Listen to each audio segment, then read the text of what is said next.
আগের ভিডিওতে আমি দেখিয়েছিলাম আপনাদের যে আমরা দক্ষিণেশ্বরে পুজো দিতে গিয়েছিলাম। আই গেস এখন অনেকেই জেনে গেছেন যে আমাদের বাড়িতে একটা মন্দির প্রতিষ্ঠা করা হয়েছে। ইভেন লাইভ ভিডিওগুলোর মাধ্যমেই জেনেছেন, তবে ওখানে সবটা আমার দেখানো সম্ভব হয়নি। আরও অনেক রিচুয়ালস ছিল যেটা আমি ক্যাপচার করে উঠতে পারিনি। তবে সেকেন্ড পার্ট দেখার জন্য কিন্তু আমার পেজটাকে কিন্তু আপনাদেরকে শেয়ার করে দিতে হবে আর ফলো করতে হবে। তো চলুন দেখা যাক আজকে আমি আপনাদের সঙ্গে কি শেয়ার করতে চলেছি। এই যে ভিডিওটা দেখছেন, এইটা কিন্তু অনুষ্ঠানের আগের দিন, অর্থাৎ 9 মার্চ রবিবার।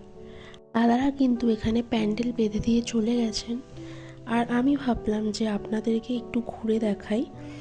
তো একদিকে কাজকর্ম জোর কদমে চলছে, আর আত্মীয় স্বজন বলতে এখনও অনেকেই আসেননি, কালকে আসবেন। আর আজকে এসেছেন, মানে উনি যে দেখলেন ভিডিওতে, উনি হলেন আমার একজন পিসি ঠাকুমা, আর একজন হলেন পিসি শাশুড়ি।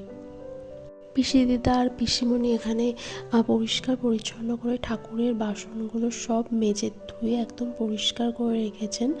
সেই সঙ্গে মন্দিরের চারপাশটাও কিন্তু এখানে ভীষণভাবে পরিষ্কার করা হয়েছে, কারণ আমাদের বাড়িতে গার্ডেন ছিল, যেহেতু মানে গাছ তো বসানোই ছিল, অনেক ফুল গাছ ছিল, সেগুলো এখানে বাদ পড়েছে, কিছু কিছু ফুল গাছ এখানে বাদ পড়েছে। তাই সামনে যেহেতু হোম যজ্ঞ হবে, হোমের আগুন যাতে গাছে না লাগে বা এদিক ওদিক যাতে না হয়, তাই আর কি কেটে ফেলা হয়েছে। তো এনিওয়ে, আমি এদিকে কিন্তু ফাঁকা ঘরের এক ভিডিও করছি, কারণ এরপর তো সব ঠাকুরকে এখানে প্রতিষ্ঠা করে দেওয়া হবে, ঘর তো ফাঁকা পাবো না, তাই সেই সুযোগে আমি ঘরটারই একটু ভিডিও করে নিচ্ছি।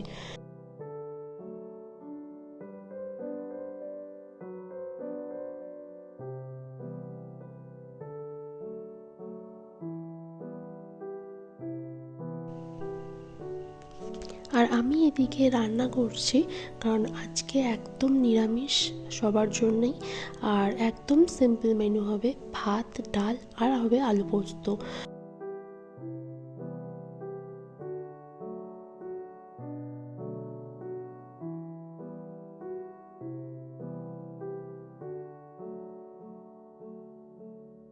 তারপর দেখলাম পিসিমণি আর দিদা এখানে বেলপাতা, মানে হোমের জন্য যে বেলপাতাগুলো লাগে সেগুলো এখানে গুনছেন আর কি। 1000 পিস বেলপাতা লাগবে আমাদের গুরুদেব উনি বলেছেন।